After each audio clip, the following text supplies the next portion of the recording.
আসসালামু আলাইকুম। আ সপ্তাহের তো ৩ দিন বাজার চলেই গেল। আগামীকাল বুধবার আর বৃহস্পতিবার। তো এই ২ দিন আছে বাজার। আর আসলে আজকে একটা শেয়ার নিয়ে কথা বলতে চাচ্ছিলাম বিবিএস কেবল। যেহেতু মার্কেট একটু আ আপট্রেন্ড বলবো না, হয়তো একটা কি বলবো এটাকে যে সাইডওয়ে মুভমেন্টের ভিতরে আছে। কতটুক ভালো হবে না হবে এটা আসলে এই মুহূর্তে বোঝা মুশকিল। তবে আশা করি ভালো কিছু হতে পারে হয়তো সামনের দিনগুলোতে মার্কেটে। আসলে বিবিএস কেবল নিয়ে কথা বলতে চাচ্ছি। বিবিএস কেবল আজকে প্রায় আ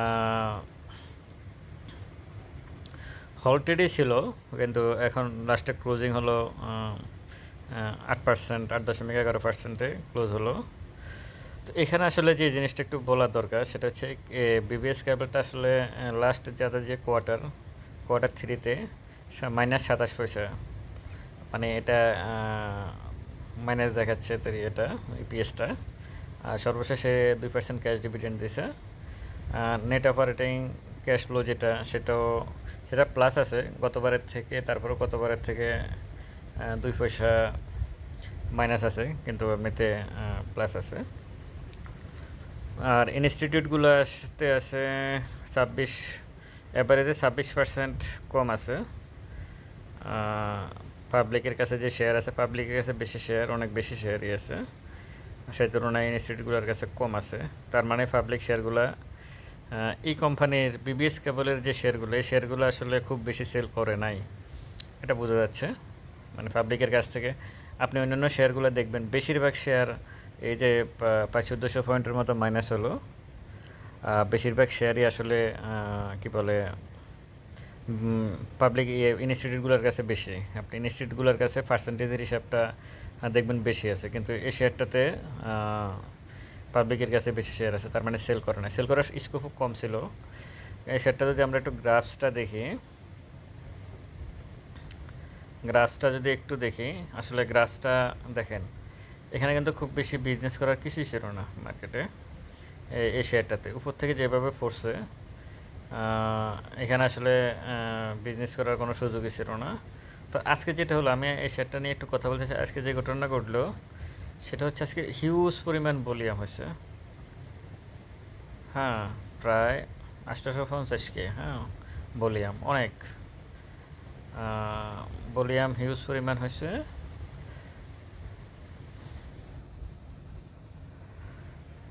৮,৫০,০০০ ভলিউম। তো ৮,৫০,০০০ বলতে এদের শেয়ার সংখ্যা আছে কেমন, ২১ কোটি শেয়ার আছে। তো এখানে পাবলিকের কাছে যেহেতু বেশি শেয়ার হয়তো কেউ সেল করতেছে না, বিদায় ৮,৫০,০০০-এ আসলে এটা ৮,৫০,০০০ এটা আসলে হল্টেড হয়ে গেছে, প্রায় হল্টেড হয়ে গেছে।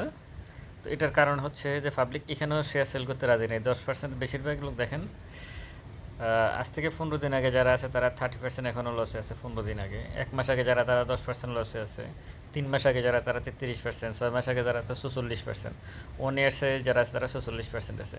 তার মানে পাবলিক এখনও সেল করতে চাচ্ছে না শেয়ারগুলো। হুম, কারণ তারা হিউজ পরিমাণ লসে। ১৫ দিন আগে যদি সে ৩% লসে থাকে, তাহলে সে তো শেয়ার সেল করবে না। এটাই নর্মাল ব্যাপার, এটা খুবই স্বাভাবিক একটা বিষয়। সে শেয়ার সেল করবে না এখানে।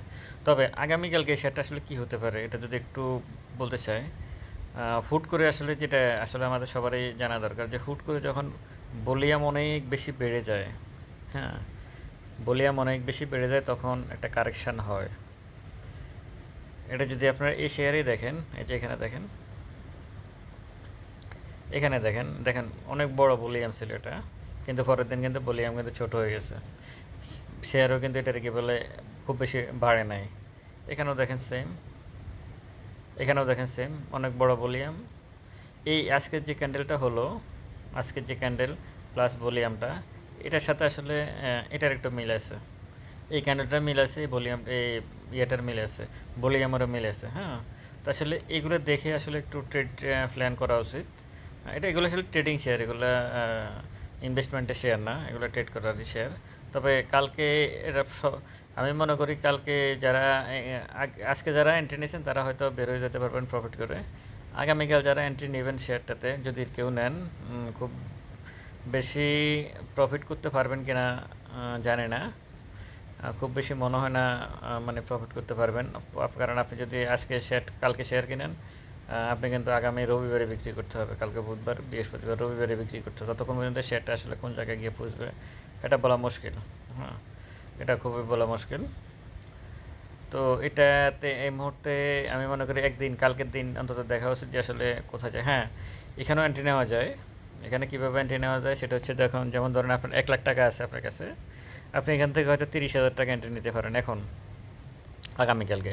বাকি 70,000 টাকা আপনাকে হাতে রেখে দিতে হবে।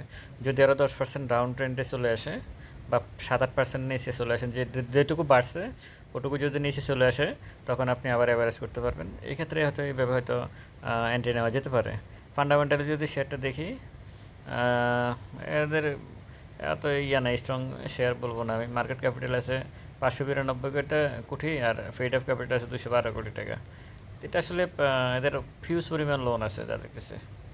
আবার সারপ্লাস, রিজার্ভ সারপ্লাসও আছে, শর্ট টার্ম লোন আছে দুই সাথে, রিজার্ভ সারপ্লাস আছে। রিজার্ভ সারপ্লাস এই জন্য রাখতেছে 486 কোটি আছে, জানি না লোন থাকে রিজার্ভ সারপ্লাস যে কী করে।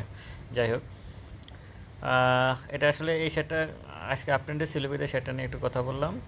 তো শেয়ারটাতে কালকের দিন এরকম বাড়বে বলে আমি আশা করি না।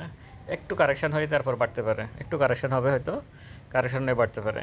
তো শেয়ারটা, এই শেয়ারগুলোতে এন্ট্রি নিতে একটু বুঝে শুনে নেবেন, অন্তত 2-3 দফে যাতে শেয়ারগুলো কিনতে পারেন। হ্যাঁ, এইসব শেয়ার এন্ট্রি নিলে আপট্রেন্ডে যখন একটা শেয়ার যায় তখন 2-3 দফে যাতে শেয়ারটা কিনতে পারেন। একটু মানে ওইভাবে একটু প্রিপারেশন নিয়ে রাখবেন। তো আপনারা কেউ মার্জিন ঋণ নিয়ে শেয়ার ব্যবসা করবেন না। মার্জিন ঋণ আসলে একজন মানুষকে নিঃস্ব করে দেয়। মার্জিন ঋণ থেকে দূরে থাকবেন। মার্জিন ঋণ আসলে অনেক ক্ষতিগ্রস্ত। আর আরেকটা নিউজ দিতে চাই, সেটা হচ্ছে এবারের যে কালো টাকা সাদা করার ব্যাপার, এখানে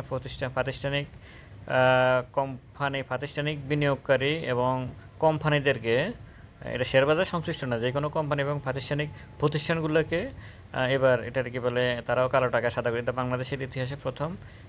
আগে ব্যক্তি শ্রেণীর কী বলে, ব্যক্তি শ্রেণীর ব্যক্তি তারা কালো টাকায় সাদা করতে পারতো 15% ট্যাক্স দিয়ে। এবার সেক্ষেত্রে কোম্পানি এবং প্রাতিষ্ঠানিক এদেরকে নিয়ে আসছে। তার মানে এখানে একটা হিউজ পরিমাণ টাকা ঢোকার সম্ভাবনা আছে এই শেয়ার মার্কেটে। আপনারা এই বিষয়টা খেয়াল রাখবেন। মনে হচ্ছে আর কি, মনে হচ্ছে মার্কেট আস্তে আস্তে সেদিকেই হয়তো ঘুরতেছে। সময় বলে দেবে আসলে কি হচ্ছে। তবে এটা বলতে পারি মোটামুটি যে মার্কেট যে ফল নিচের দিকে পড়া, সেটা একটু থামছে, সেটা থামছে হয়তো। এখান থেকে হয়তো ইনশাল্লাহ মার্কেট ব্যাক করতে পারে। তো আপনারা সবাই ভালো থাকবেন। আসসালামু আলাইকুম।